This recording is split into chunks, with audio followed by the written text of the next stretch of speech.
Hi guys, it's Dom here from Soundsphere Magazine and Gimme A Hull Yeah.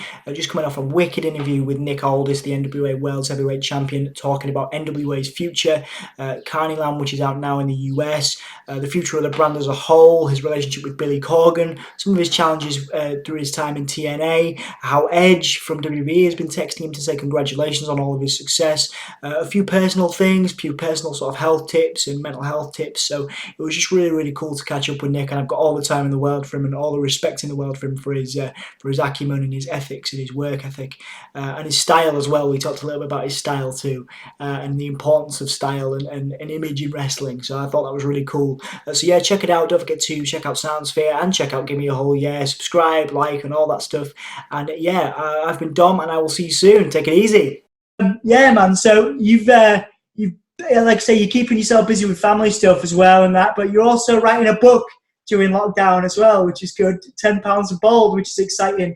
What made you decide, rather than going into the book, because obviously you want people to invest in that and stuff, what can you take me back to the moment, because that's quite a big commitment to yourself and to everybody else. What was the moment you decided to do that, man?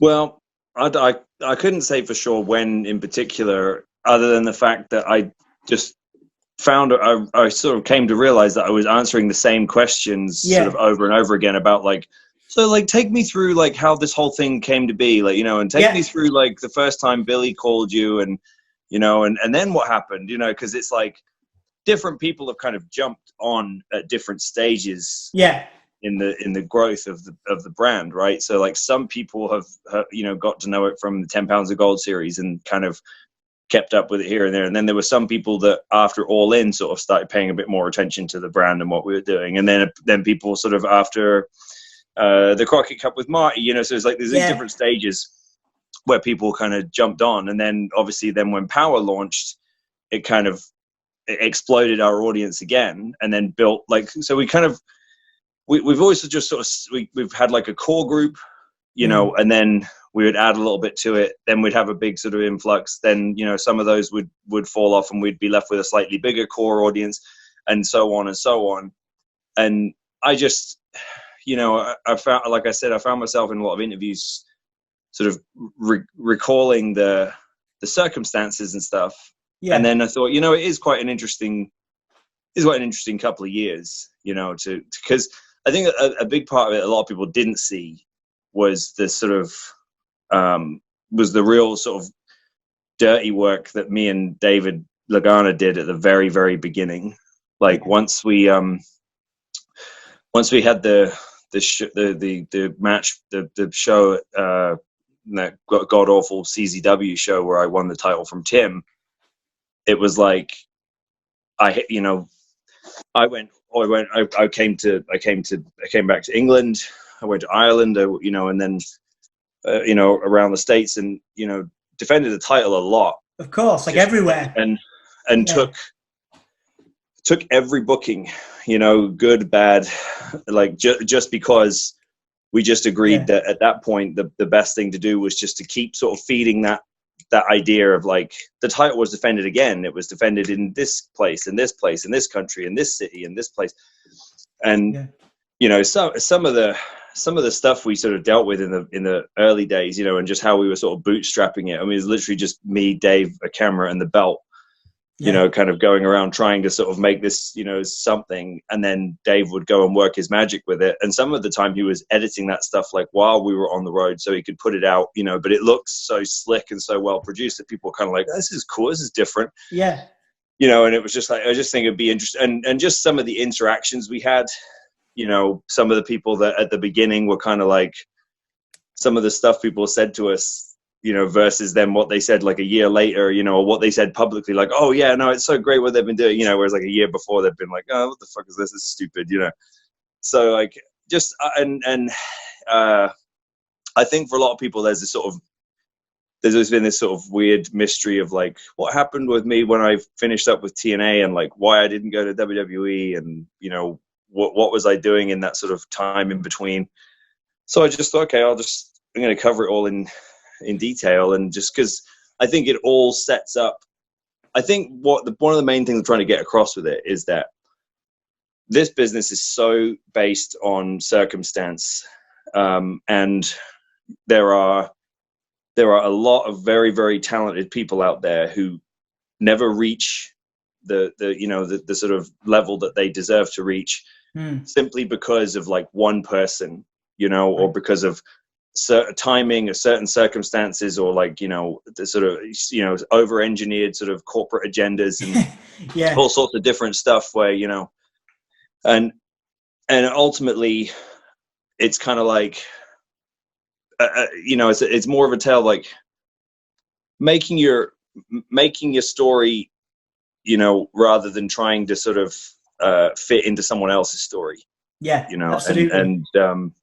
And how in many ways it's kind of like, it's almost a greater fool story. I don't know if you're familiar with the greater fool concept, but it's like, it takes, the greater fool is always, there's always one, it's basically someone who does the thing that seems like not the wisest thing in the world to, in terms of sort of individual success, maybe, or prestige, but ends up being very important to the, to the long-term effect, to everybody else. So like the ecosystem of it. Yeah. Like I get that. That's cool, man.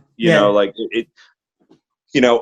there's only, put it this way, you can, there are, I just got done watching the ESPN series on the Bulls, the Last Dance. It's phenomenal. I'd recommend anyone to check it out.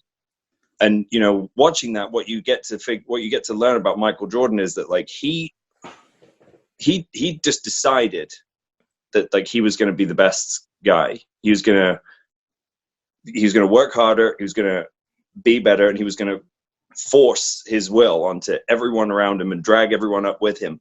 Right. But he didn't walk into a great team. Yeah. He obviously had phenomenal talent. Obviously, it's a very different situation to the wrestling business. But there are some things that I took from that, because like I remind people sometimes that like when Hulk Hogan went to work for Vince McMahon Sr., he wasn't sitting there going, oh, I finally get to work for the WWF, like it wasn't considered like this be all end all kind of thing. Like, hey, let me go see if I can make this, maybe this is the place for me, after he had, and then he goes to the AWA, and basically the entire Hulk Hogan character was created there. Yeah.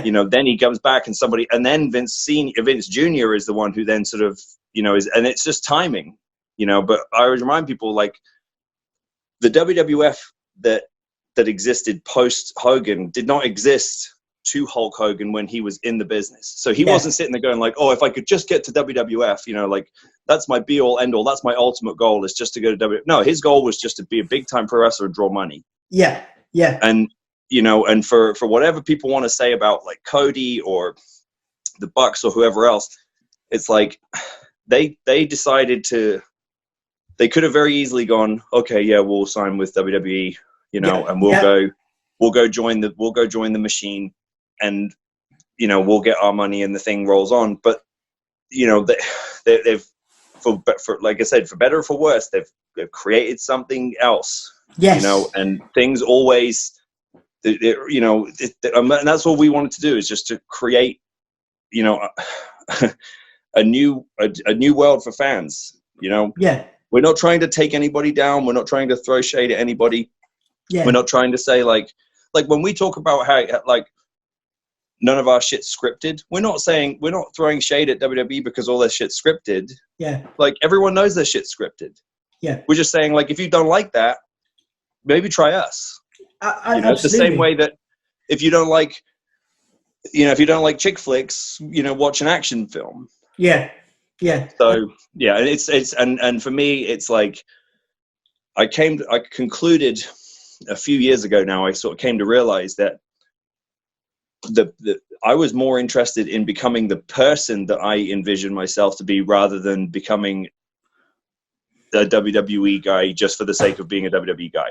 Absolutely, man. Absolutely. And that actually, I was actually going to leave this one to the end, but I wanted to ask you about your definition of success, because we get a lot of young people who want to be, musicians or wrestlers or whatever, and they might look at Nick, they might look at you and be like, oh, Nick has done, Nick's been to TNA, he's now an NWA World Champion. I'm never going to get there. And they judge their worth on, WWE level of success. I'm never going to get there, or NWA level of success. And I wanted to know what your definition of success, what does it mean to you? Because I've talked to a lot of young people about that, and it can really fuck with their mental health. It can really mess with them. So what do you define as success? What does that mean to you? I've always believed that progress is really what people mean when they mean success. Mm-hmm. Because somebody who has aspirations like I do outside of wrestling, who has aspirations to build a business, and mm-hmm. to be an entrepreneur, if you gave, like, the people who are most likely to achieve it, I think, if you sat them down and gave them the option and said, okay, tomorrow, you can click your fingers and tomorrow everything you've set your goals to achieve can be yours. You can wake up tomorrow and you have a giant business, a giant empire, and you have the money, you have the respect, you have the prestige. The people who I truly believe this, the people who are most likely to achieve that would probably not want it, because it's actually the progress which is the enjoyable part. Yeah. You know what I mean? So I don't have this sort of, I've always tried to think of sort of who I want to be rather than what. Nice. And yeah, because the worst thing you can do is to become crystallized in your ideals, because I can assure you that some of the things that I really wanted to do 10 years ago are not the same things that I want to do now. 10 years ago, I gave no thought to my financial stability. I gave no thought to my sort of investment portfolio, right? Or okay, like how am I going to set myself up so that I can do life on my own terms, and I don't have to be a slave to somebody else money wise, right? And that comes in a series of things, from investing, from infinite banking, from passive income ideas, just a lot of different things, which takes time to build, depending on how much money you make, but it can be done. Yeah. But like, sometimes I think back and I think, God damn, I wish I'd been thinking that way when I was at TNA, because I was making better money, especially towards the end. Yeah. Like I could have set myself, but again, it's not, that wasn't my values at that point. Yeah. All I cared about, in TNA was just like, going out, meeting girls, whatever, like hanging out with my friends, and my spot on the show. What a creative have for me? Like, well, what am I doing on the show? Like, like, what, am I on the show at all? And it's like, the perspective was off, but I was a kid. I was in my 20s. So for me, I think success is about making progress toward a final vision that you have for who you want to be. Yeah, I like that. Absolutely. It's a good message, just because, like I say, we get a lot of people that, they want success now, and they look at you and they go, yeah, right, okay, how do I get that now? But people find it difficult to understand that you've got to go through years. You started this when you were 18, and that actually moves on to my next question, talking about how you've developed. How have you developed since you were 18 when you started your career to right now? You've been through TNA, and I read somewhere in an interview where you said, you'd kind of been Magnus for so long that when Nick Aldis came out, you had to figure out what Nick Aldis was about again. And I wanted to ask you, like, how have you developed personally as you've been part of your career, as you've been developing? Yeah, I think that for me, like I said, I had a situation where I came in, it was like 22 or 21 when I signed, 22 when I started on TV. And even coming off of Gladiators, which I had done before TNA, it was like, you're Oblivion, you're some other character. Like, this is your character now. And to be fair to Sky and to Gladiators, sorry, I'm trying to turn here so that this light isn't just like completely like haloing me out. I'm gonna sit over here. Cool.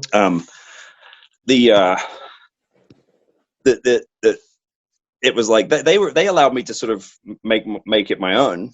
I mean, no one really told me what to do with the Oblivion character at Sky, and I I mean, I smashed it. I mean, I wasn't even supposed to be on that show. I was supposed to be a stand-in alternate, and then I just like forced them to change their mind because I could talk, and like you know, but wrestling has evolved or devolved, depending on how you want to look at it, to where wrestlers don't make their own decisions anymore. Yeah. Like wrestlers, for the most, you know, half of a sort of aspect of being a pro wrestler for a televised wrestling company now is being an actor. Yes. Which we're not trained to do, you know? And I get that it's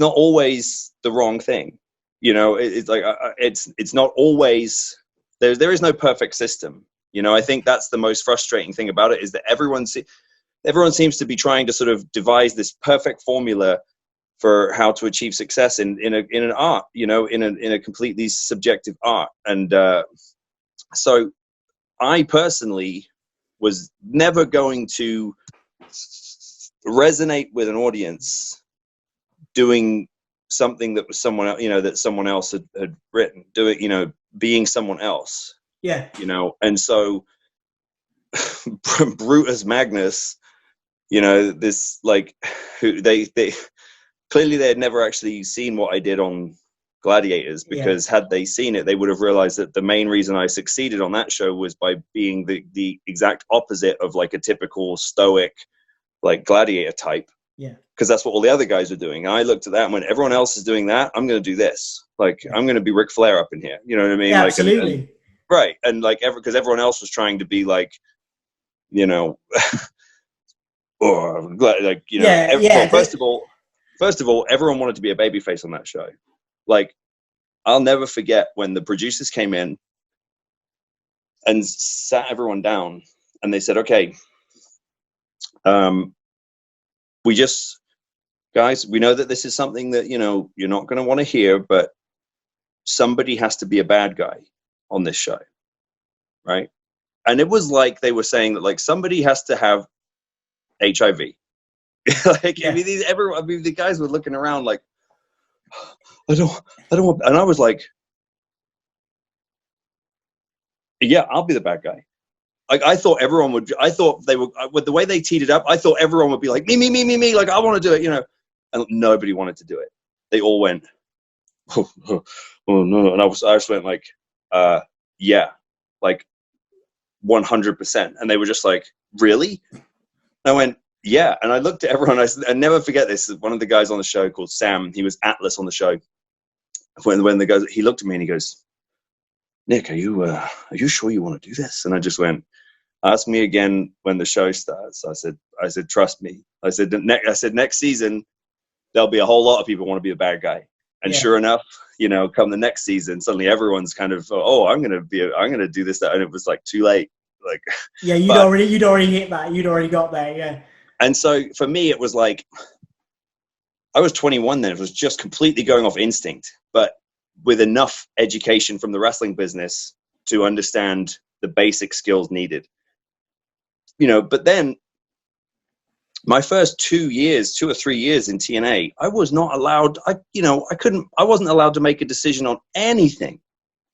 You know, it was like, that must have been really frustrating. How's it, you know, what to wear, what to say, you know, what to, like, how to friggin' walk.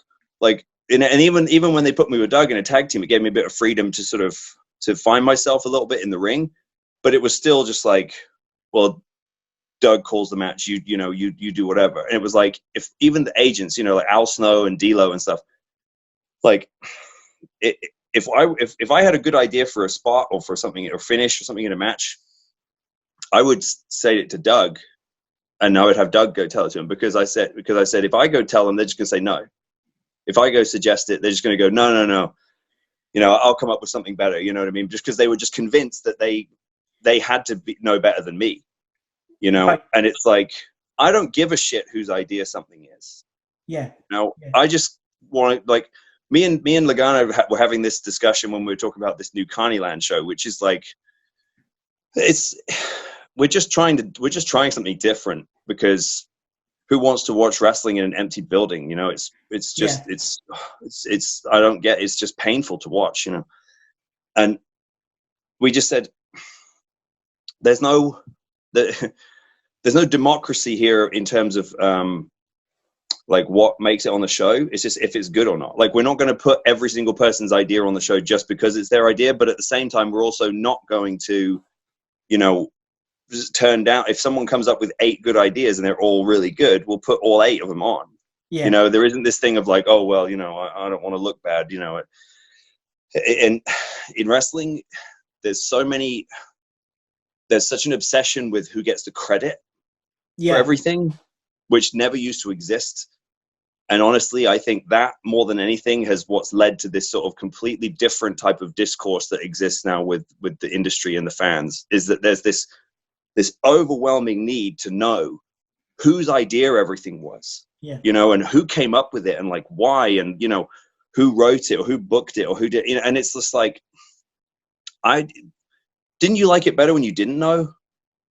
You know, like, you know, I like Vince Russo. I still keep in touch with Vince, like, and I enjoy talking to him. He's an entertaining guy, and I get on very well with him. You know, I don't have to necessarily agree with everything he says and does, but I don't agree with everything anyone says or does. I don't agree with everything my wife says. You know what I mean? It's like, I look back at some of my own shit and don't agree with what I said. You know, but like, Vince he's been, you know, he's sort of been a victim of that culture, but he also helped create that culture, because when all that stuff was happening, it was it was red hot. And Vince was responsible for a good portion of that, but nobody at the time knew about it. They didn't sit there and know that there was this guy, Vince Russo, you know, who was writing this stuff. They just were just like, wow, this is nuts, you know, like, because once you associate what you're watching with a personality that you now have to decide whether you like or dislike or agree or disagree with, it's completely taken away the objectivity of your mind. Now you're looking at it subjectively, right? Like, because I see it all the time now. It's like any time there's any sort of angle that's like remotely, what should we call it? Sort of outrageous, or, you know, some, you know, or kind of, it's like immediately it's like, oh, this has got Russo written all over it. You know, this is a Russo. And honestly, he should take pride in that, you know, in the sense that he was the one who ushered a lot of that stuff in. But it's like, what I don't understand is like, how does he get this sort of negative connotation, but like Paul Heyman with ECW, you know, is lauded as this genius. And I like Paul. I mean, and Paul's, you know, obviously Paul's still in a position of, you know, very, very prominent position to this day.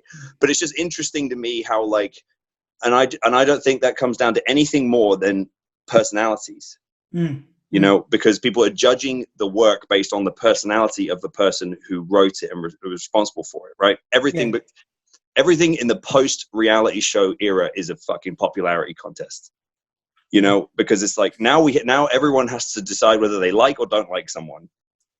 And subsequently, whether they like or don't like any of their work. And I just don't operate like that. And by the way, no one successful should think like that, you know, because if you're going to dismiss stuff or, you know, not get on board with stuff because you don't like where it came from, then, I mean, it's, you know, if it's an ethical thing, then fine. But like, if it's just because you know, someone just rubs you the wrong way, and it's like, a good idea is a good idea.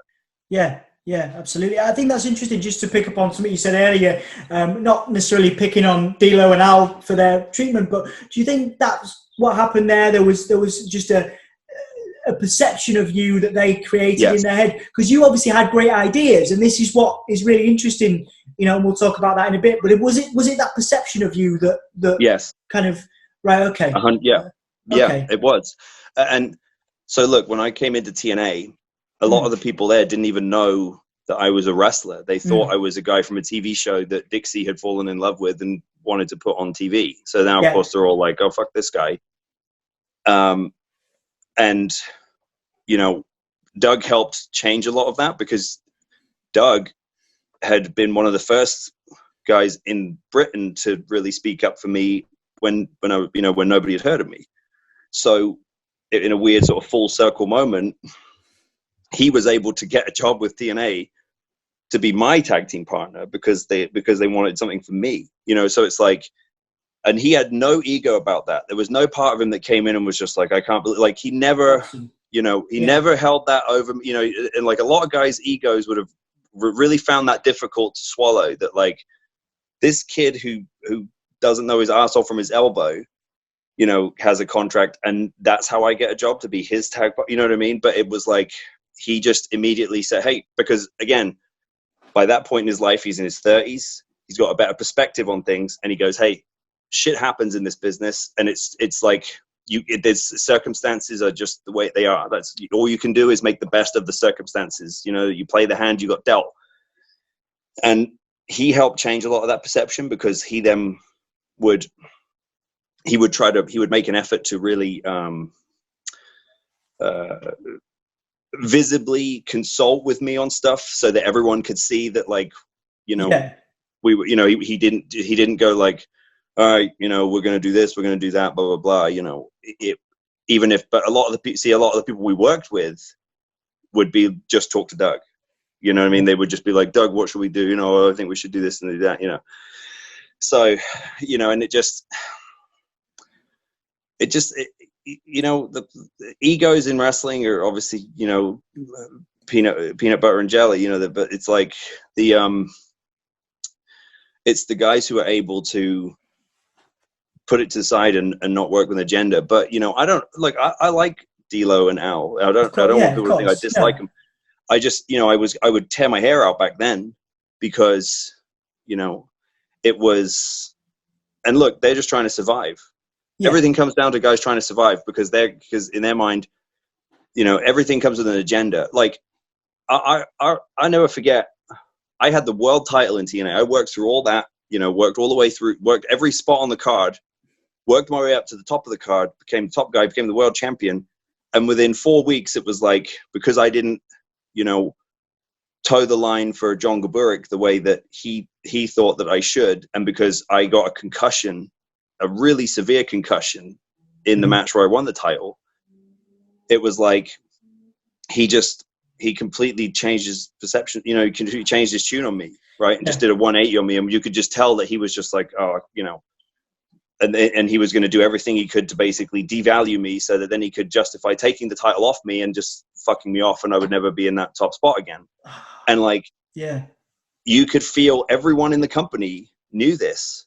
So it was like, for that last year, even though I made more money in that last year than ever, I was the only guy who lost the world title, basically got demoted to like back to the middle of the card and got a raise. But it was like, even Lagana, I talked to him about it. I mean, all the people in the company, it's like they don't have as much time for you as they did before, because it's like, because everyone has to live in that autonomy of whoever's calling the shots. So then they have to kind of go, oh yeah, like, and so they all have to sort of work toward an agenda, based on whoever's hot at the moment. I mean, I remember different guys, they would get a hard on for whoever, Jesse Sorensen, the kid with the football or whatever. And it was like, as you see all the agents all flocking around, hey, Jesse, what you should do is, hey, good job out there, kid. I'd be sitting there going, like, that wasn't a good job. That sucked, like, but again, it's just the politics of the business. It's just because they all want it. They're all hoping that, whoever it is that loves him sees them, mentoring him. So then they go, oh, he's a great guy. He's a team player. So, and look, again, like I said before, I've had people who I know for a fact have talked utter shit about me, have come up to me during this run and been like, hey, listen, I just want to tell you, what you're doing with the NWA title, and, what you guys have done is unbelievable, and, blah, blah, blah. They just want a job.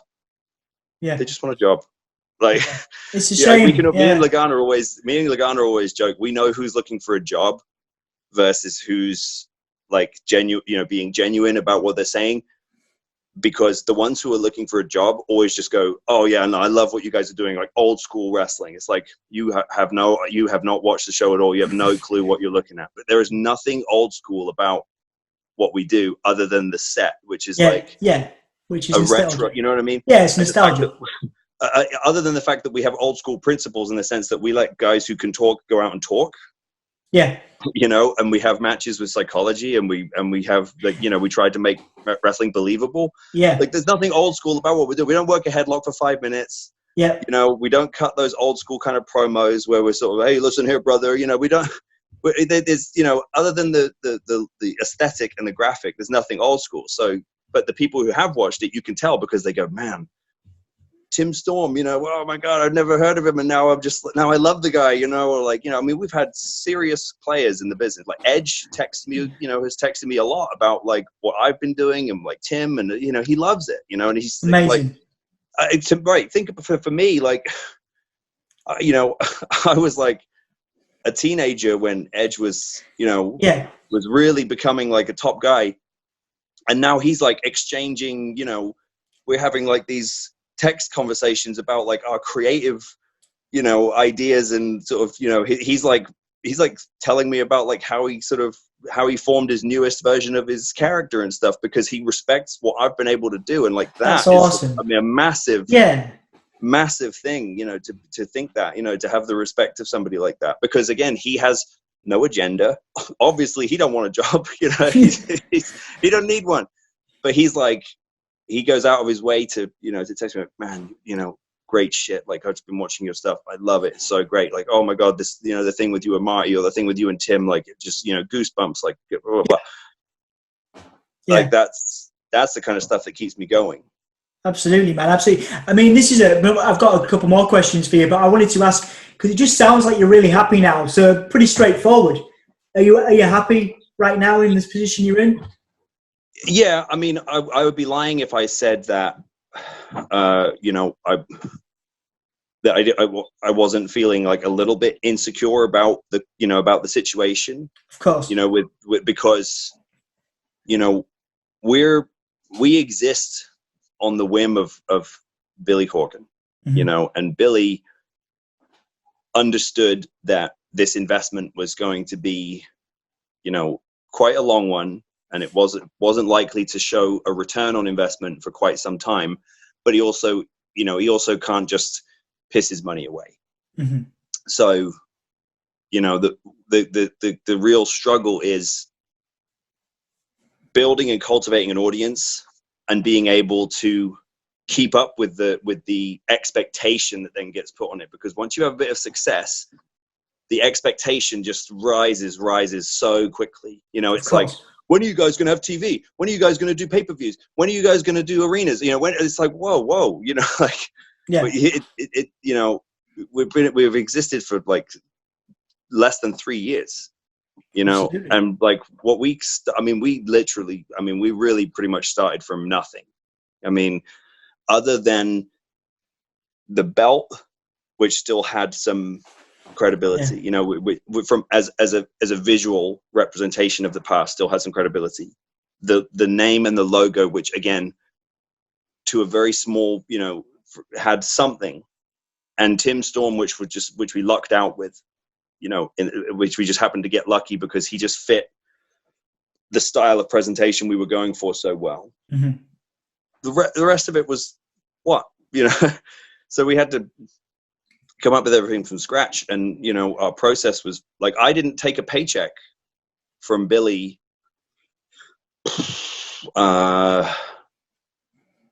for 6 months. Man. Like, yeah. And at one point I remember he reached out to me and said, hey, like, do you want to start getting paid? You know, like let me know when you want to start getting paid. And I was like, let me do the work and get this thing viable, you know, try to get this thing viable first. Because what I mean by that is because I was obviously making money from my independent bookings. Of course. So all those bookings where I was defending the title, they were just, that was my money. You know what I mean? That was like whatever I got paid to do those shows is what I got paid. It wasn't, you know, I never got paid to do 10 pounds of gold or any of that stuff, or, you know, any of the media and everything. We were all in this together. That was kind of my investment in the company. Yeah. And it was like, it was only after we had got to all in, and, you know, obviously we're sort of suddenly then we're kind of really, you know, had a sort of upward trajectory. You know, Billy basically said, I want to put you on a salary, you know, and I said, okay, you know, if you're comfortable with it, because the last thing I wanted was for him to be resentful and to think, oh God, I got, you know, I got to pay this, you know, because look, he's earned every penny he's ever made, you know, and he's earned it in the music business, which, as you know, is just is equally as unpredictable and unkind as the wrestling business, you know? And so like, I appreciate the value of $1. So I'm not going to just sit here and be like, oh yeah, brother, you know, like, please, yeah, stop paying me, you know, like give it to me. Like I voluntarily took a pay cut during the virus, because I said, what good is it for me to make the same money I was making before if the company doesn't exist 6 months from now? You know, like I help do my part to help stop the bleeding. You know, like the reality is, everywhere else I've ever been in wrestling, I was always looking to be like, I treated it like I was this prospect, and I really wanted people to sort of recognize me, you know, and like, you know, and lived in this sort of fantasy world that like somewhere out of the blue, like Vince McMahon or, you know, somebody would just pluck me out of the thing and be like, I'm anointing you, you're going to be a star. And like, hey, that happens for some people. It didn't happen for me though. But like, hey, you've done all right, man. Like, sure. No, but I think, but the interesting thing is that when that was my mentality, I wasn't that guy. But with the NWA, my mentality has always been to be like the team captain. Yes. You know, if Billy's the owner, if you know, or Billy's the general, you know, like say, like Billy's the coach and Dave's the general manager, or the other way around, whichever you want to call it. Like, I'm the captain, you know, like I want to be the best player on the team, but I also want to lead everybody else, you know, Absolutely. because it's like, I don't just want me to succeed. I want this to succeed. Absolutely, like a whole machine. You want everybody to succeed. Like I pick up on something you said earlier. You want to bring everybody up with you, which I like that. You know what I mean? Right. It's a nice way. It's a nice way of looking at it. You want to bring everybody up. And that's why I also, you know, where I said, well, if everyone else has to take a pay cut, I have to take a pay cut too. And if I want to be in the top spot, you know, I have to work the hardest, you know, and sacrifice the most. And that's, you know, you know, everybody on our roster has, you know, just, I mean, completely crushed it to the, you know, for the most part. I mean, and there's a lot of seasoned pros there who have been at this a long time. Yeah. And some of them have, you know, flirted with stardom and, you know, had dips in and out like a lot of people do. And they all sort of understand and appreciate what we're trying to achieve here, which is something pretty ambitious. Yes. But absolutely. It's like that sort of core focus and that team sort of mentality is what will keep us going and get us over the finish line, I think. Absolutely, man. 2 or 3 more questions now. Just because talking about that next level, you know, I read a quote from you the other day, necessity breeds innovation. And I wanted to know how, you know, obviously NWA, you've got some stuff going on now, which is obviously like looking back at some of the stuff that's happened, but what kind of things are you sort of a part of at the minute, sort of looking at the future with NWA in this kind of pandemic time? Well, because we don't know when the end is. You know, and I know you're involved heavily with the inner workings of NWA, and everyone's working together to sort of bring that, you know, bring the ship up, so to speak. So talk to me about kind of the innovation and some of the things that you can tell me anyway, that's going forward for NWA. Well, you know, so obviously Carnyland debuts today. You know, awesome. I don't know when this interview is going to go out, but it's today. And look, I don't know what kind of reaction it's going to get. I dare say it's probably going to get a mixed reaction. Would be my guess based on my instinct of knowing our audience. Is that, again, because we've set this expectation now. You know, it's going to be, to an open-minded viewer, they're going to enjoy it, hopefully, you know, but to someone who's created this sort of completely unattainable image in the head of what they think it's going to be, they might be disappointed. But it's trying to be entertaining rather than just trying to give we'd rather try something new than to do a lesser version of what we do well. Yeah. Because to us, that's an asset, and we don't want to diminish the value of that asset by just kind of trying to do like a pound stretcher version of it, you know, because we can't have any fans in the building and stuff. Yeah. There's going to be a lot more deep dive stuff just on the inner workings of the company. And I think that's something that I think that's probably going to be the main thing that keeps us going, honestly, is doing what we've done best with the 10 pounds of gold series, which is make those HBO, ESPN 30 for 30 type, you know, shows that really pull people in and give them an honest and earnest kind of look at how we do all this, and it really sort of lets the audience in a way that they're not usually let in. Although, you know, WWE does some incredible work in that area too, and you've got to give them credit for that. But I think that we do it in real time.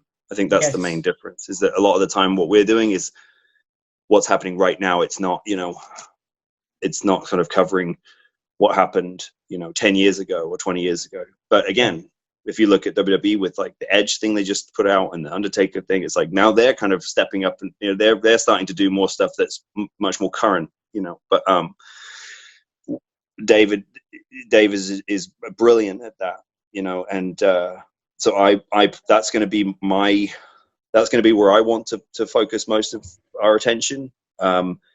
We also pitched a different project, which Billy is greenlit and said, okay, go for it. Let's try to make it happen, which is very ambitious. And is going to, it's kind of like, once I pitched it, it was kind of like, then when he said, yeah, okay, let's do it, I suddenly went, shit, I've never really written anything in my life. You know, I've been involved in the process, you know, and have been involved with the booking process, but not writing something, you know, all out, which is what I'm going to be in the position of doing now. Oh, that's amazing, man! Congratulations. So, like, yeah, well, you know, look, it's very much in the embryonic stage, but it's like, it was just something that we talked about as like, well, we can't have fans, you know, it's still kind of irresponsible to fly get everybody in from all over the country to sort of, to be somewhere to do something. But what can we do that's, you know, and Carnyland was one of the things, you know, some other sort of ancillary content, but then there was this other thing, and it was like, well, none of us know how to do it, but we'll find people who can help us, and, you know, and we're going to go for it. So it's exciting. And in the meantime, we just basically have to if we can keep our YouTube viewers numbers up, and we can keep, you know, we can keep a decent amount of interest, and we can continue to sort of keep putting out good merchandising that people are interested in, but because merchandise really helps keep us going, because we've got to a point where we're turning over, you know, quite a substantial amount of merch, and that kind of helps keep everything moving. So it's like, but we don't want to just hawk whatever, you know, it's, you know, so if that sort of systemic kind of innovation of merchandise off the back of some of this content and stuff can help, you know, keep sort of feeding the beast, then I think we'll be okay. Nice, man. So I'm not going to push you too hard. So what I'm getting is you're going to be writing some stuff. You're going to be writing some stuff for the company. Okay, cool. All right, that's good. That's awesome. Yeah, new original content, you know. All right, I'm excited to see it, man, for sure. One thing I wanted to ask you about before the end of the chat is I like the fact that Nick Aldis, now you as a character and as a person, seem to have a really good brand. You've got your own like custom suits and stuff, which I've seen, and you've talked in interviews about not necessarily criticizing people that don't have an athletic build, but you want to see people with that kind of that athletic build in NWA, and in people that have that appearance and that value in their appearance. As an extension of that, what value do you place in your brand and your appearance? And always looking. I mean, you look like a champion. You know what I mean? You're always wearing the suits and stuff. So, do you think that's lost in modern day wrestling? Do you think that the sort of value of appearance isn't taken as seriously? I don't know if it's lost. I think that wrestling has a tendency to swing very hard in terms of fads and fashion and stuff. So then, once and again, WWE are responsible for a lot of this too, because it's like, as soon as sort of, and again, this is not, I don't mean this in a disparaging way, but as soon as a fat guy gets over, suddenly they go and hire 20 fat guys, or as soon as a little guy, gets over, they go and hire 20 little guys, or like, and so on and so on. And it's so, and you kind of like, I remember for the longest time, people say, "Oh, WWE aren't hiring anyone under 6 foot," like that was what we all got told that for years. So they'd be like, "Oh, you'll be all right, you're 6'4", and I got told all the time, "You're like the perfect, you're like the exactly what WWE wanted, like 6'4", 250, blah blah blah," and I'd be like,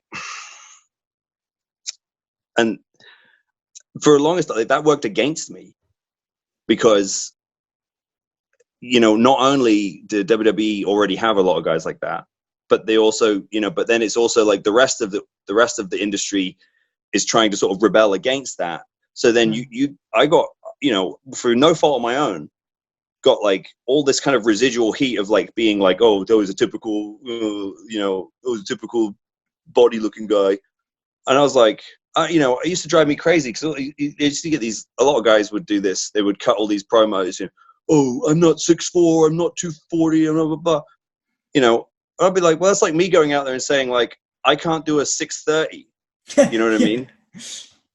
Like, that's the gift that you were given. Okay, use it. Like, this is what I was given. I'm using it. Right? Like, it's just this kind of this culture that kind of existed of like, really just malcontent. It's this sort of malcontent culture that kind of has permeated through wrestlers and wrestling fans, where like it sort of have to be recreationally disapproving and unhappy with whatever is the current fare. We have to constantly be rebelling against whatever WWE is doing, and I just think it's stupid. And like, but to answer your question, yeah, I never deviated from it, because I knew that wrestling, certainly the way I wanted to succeed, was about capturing people's attention and emotion on a sort of on a very primal level. Yeah. And having that self-awareness to know, okay, like it's another thing. I see it told all the time, but like all the time, "Oh, you'll be a big baby face," like Brian Dixon, they say, "You'll be a big baby face," like you're tall and good looking and chicks like you and stuff. I said, yeah, that's exactly why I'll be a massive heel. Yeah. Yeah. Like, because I understood my generation. I understood the cynicism of this social media generation, and and especially British. When I'm talking about the British people don't like that. Yeah. Like, they're, "Oh, who's he? Oh, he thinks he's a bit special, doesn't he?" Like, it's.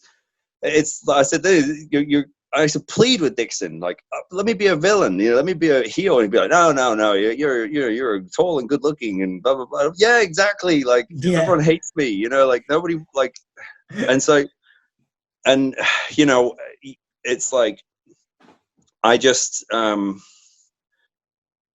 don't really think that your appearance like defines you, but I think that you have to own your appearance, and then it defines you, if that makes sense. Yeah. Like, nobody knew they wanted Mick Foley you know, until Mick Foley showed up and everyone went, oh, I wouldn't change a thing. You know, I wouldn't change anything about that. It all just works. You know, nobody said, you know, what would be great would be like this 6'4" guy, but he's, you know, he's kind of pear shaped, but God, he's a great athlete and God, he can move. But, you know, he's got like long hair. No one was describing Mick Foley when they were talking about that. That would be a great thing. The same way with Steve Austin. It's like Steve Austin, you know, the bald head, goatee, black trunks, black boots, you know, and he had a good physique, but he wasn't Mr. Olympia. You know, he was like, he looked like a guy who lifted weights and drank beer because he was, you know, but so your look has to reflect who you're trying to portray is what I'm sort of driving at, you know, like if you're, you know, and you know, whatever your character is, you should be, your body and your appearance should reflect, you know, the energy you're trying to put out from your character. Absolutely, man. Absolutely. I think it's just some good advice for people, you know, trying to get into the business, just because, you know, some people talk about, you know, appearance being quite valuable and some people say it's not a thing, but I think going from your experiences. Of course it is. It's human nature, you know. You know, the dumbest phrase ever sort of popularized in the modern history is don't judge a book by its cover. Utter nonsense. Yeah. Like, it's human nature. Even if it's not a fancy cover, you still read it. You still see because it's telling you what's inside. Yeah. It makes absolutely no sense. You know, like judge every book by its cover. Mm-hmm. Otherwise, you have to sit there and read a book to find out whether you like it or not. You know, like. Yeah, it's a natural thing for sure. Just before we finish off, man, because we do a lot of work with young people and mental health and stuff who go through dark periods, I wanted to pick up on sort of the time between the call from, and I know you're going to put this in your book, but this is a bit slightly deeper, I suppose. That time period before NWA and between, you know, TNA, where you were doing bookings, but you were wondering whether to quit wrestling and stuff like that. Yeah. And I wanted to talk about your motivations outside of wrestling, things that got you through that. It might have been your family, could have been music. Obviously, we talk a lot about music on our platform. The things that motivate you outside of wrestling, that got you out of bed in the morning when you were feeling a bit down, when you were having a dark day or you were struggling and you were feeling demotivated. What kind of things outside of wrestling, music, family, whatever, people, places, got you out of bed and got you motivated? Sure. Well, I mean, anyone who knows me will tell you that my personality changed quite drastically after becoming a father. You know, I just didn't have time to get wound up by the things I got wound up by before. And in many ways, I almost wish that he had come along a couple of years earlier, because I probably wouldn't have blown up my relationship with John Gaburik and TNA and stuff when I was reaching the pinnacle of my career there, you know, as the world champion, because I probably would have been less reactive and just been kind of like had a healthier perspective on things. Because I just, you know, I remember, a couple of months after I had dropped the title and was kind of like obviously just being kind of floated around, and, you know, they obviously just kind of, I had a no cut contract, right? So they couldn't fire me. So they were just going to keep me around. Like, and I was doing some stuff, and, you know, and I remember people would constantly be like, oh man, what are they doing? I couldn't believe they did it. And I got to a point where I just went, I get paid the same either way. I got a raise, like, who cares? You know, and, you know, you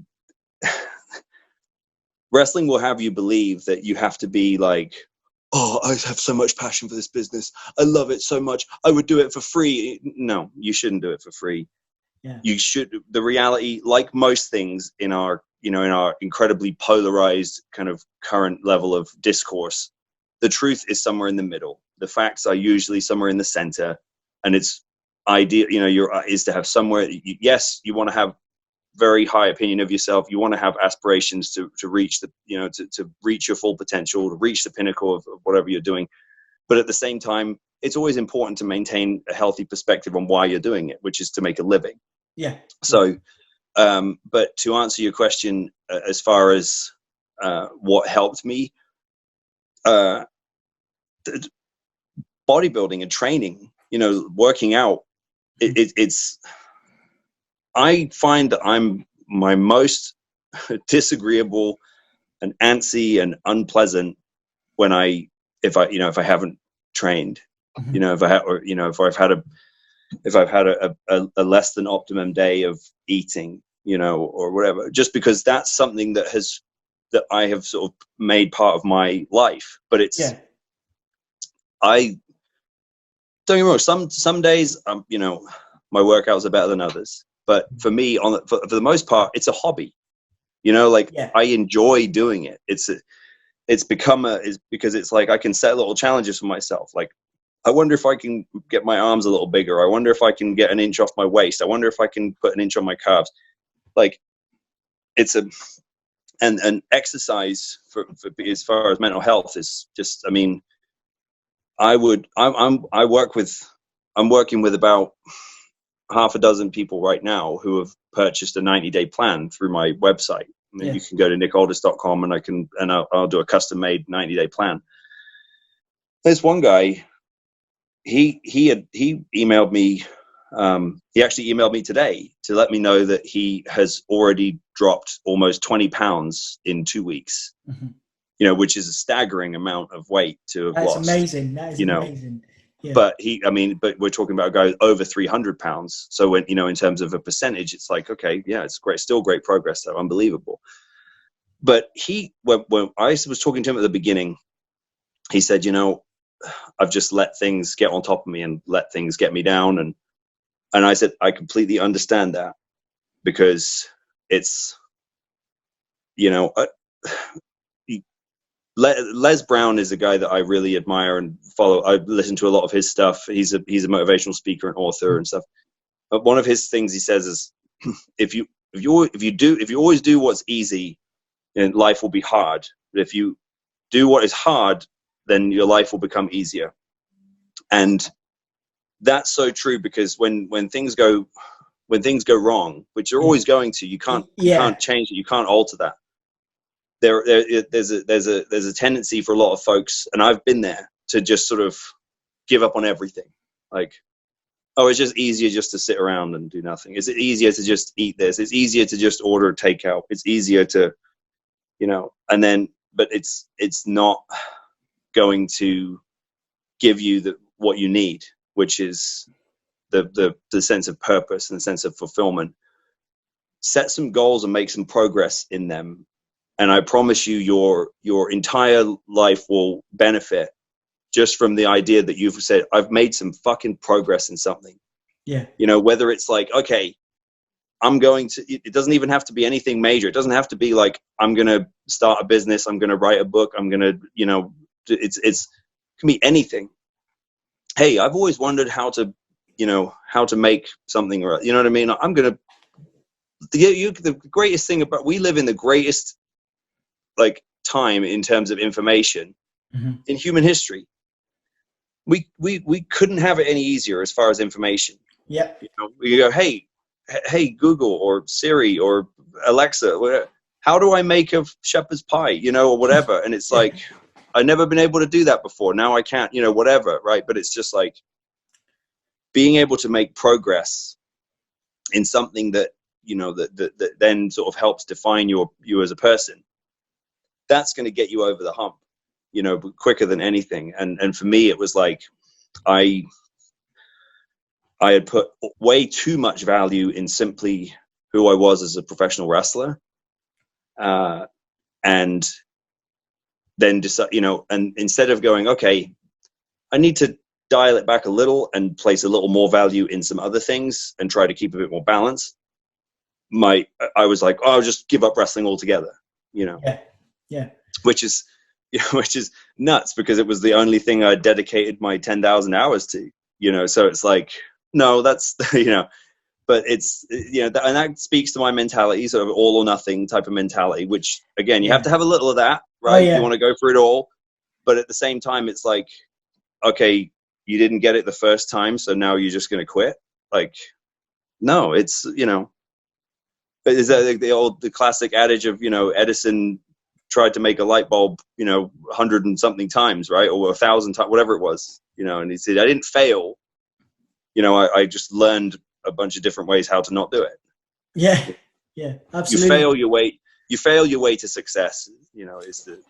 Yes, I like that, man. I like that. That's a good thing to end on as well. Like, it's really good because I think it gives everybody makes mistakes, and I think that's the thing that we're trying to get across to people with struggling with mental health is that it's okay to make an error. It's just you've got to learn from it. You've got to grow from Right. it. And, right. You're not losing. You're learning. You're either winning or you're learning. Yeah, totally, man. Fail your way to success. I'm going to remember that, dude. Thank you so much for your time today, man. Thank you for spending so much time with me. Nick Aldis, it's been an absolute pleasure, and I hope to catch you down the road, man. You take it easy, man. Look after yourself, all right? All right, thank you. You Take too. care, man. Bye.